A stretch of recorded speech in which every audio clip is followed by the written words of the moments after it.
This is a story of Christmas, of a man, Ebenezer Scrooge, who hated Christmas, but learned to love it, or rather, was taught to love it. Nobody liked Scrooge. He was a mean old man. He loved no one and he gave nothing. He despised merriment and happiness. He was as cold as the cold grave. One Christmas Eve, Scrooge was given a chance to change, a chance to live. Will he take it? Well, that's up to you. It was cold, biting weather, and Scrooge sat in his counting house. He was determined to wring the last few hours of work out of his clerk, Bob Cratchit, before the Christmas holiday began.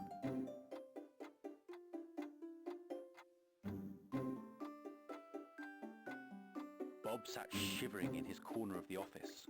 His fire was almost out and he ached for some warmth. He longed for the clock to strike 6, the signal that he could finally go home. For tomorrow was Christmas Day and Bob loved Christmas. But as he looked up at the hands of the clock, they seemed to go slower and slower.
Bob put a piece of coal into the fire and immediately began to feel warmer.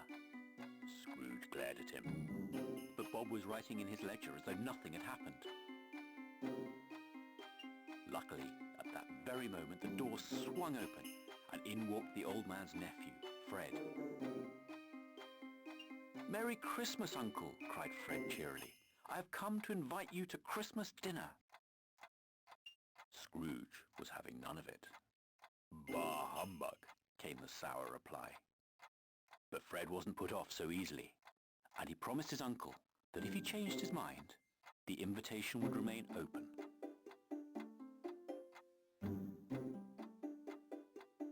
With that he left, wishing Bob Cratchit a Merry Christmas on the way. "And a Merry Christmas to you too," called Bob with a cheery smile.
was furious when he discovered his clerk had been playing games instead of working.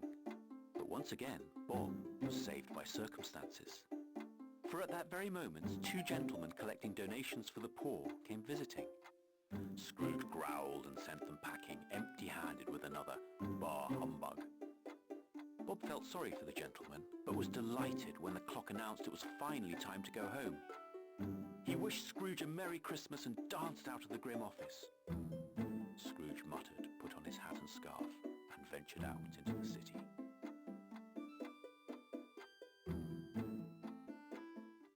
Scrooge left his office in high spirits. Twice he had rebuffed Christmas cheer. He allowed himself a wry smile. Little did he know that his good mood was about to change.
A ghostly hearse rushed towards Scrooge. Thinking it a very ill omen, he hurried on upstairs. Scrooge was relieved to be home at last. As was his custom every evening, he sat down to a bowl of gruel. It was the cheapest way of warming his old bones. This evening he hoped it would also banish the peculiar events of his journey home.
The ghost of old Jacob Marley appeared from the tiles.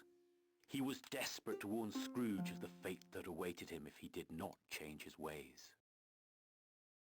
But Scrooge refused to believe in ghosts. It was going to be hard to make him change his mind. He wrote off Marley's ghostly appearance as a bout of indigestion. And now he decided he was going to sleep it off.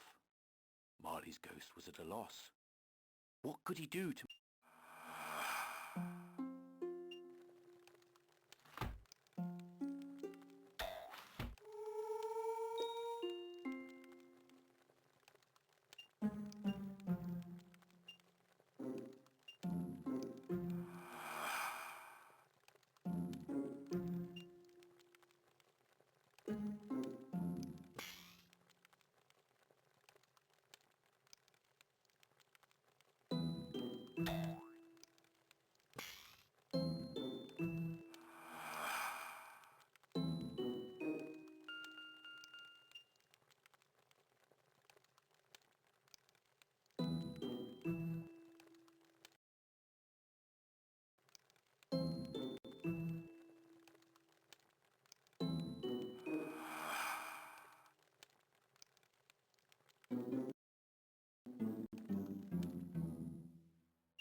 Marley's ghost told his old friend how misguided they had both been in life, caring only for money.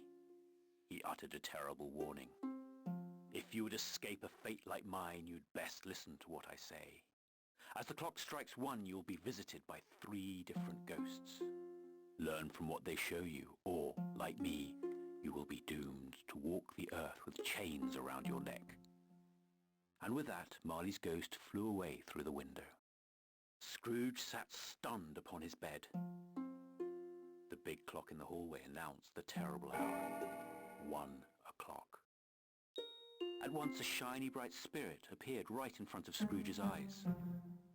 I am the ghost of Christmas past, it said solemnly. Come with me.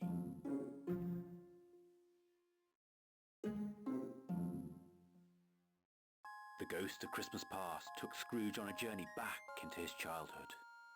Scrooge looked on in astonishment. It was the snowbound country lane down which he had walked every morning to school as a small boy. But his joy quickly turned to sadness as he recalled how lonely those childhood years had really been. A couple of boys were playing in the snow. Look closely, Scrooge, said the ghost. Scrooge peered at the boys and with a gasp realized, it's me, a child again. I'm making a snowman. Go and help, suggested the ghost.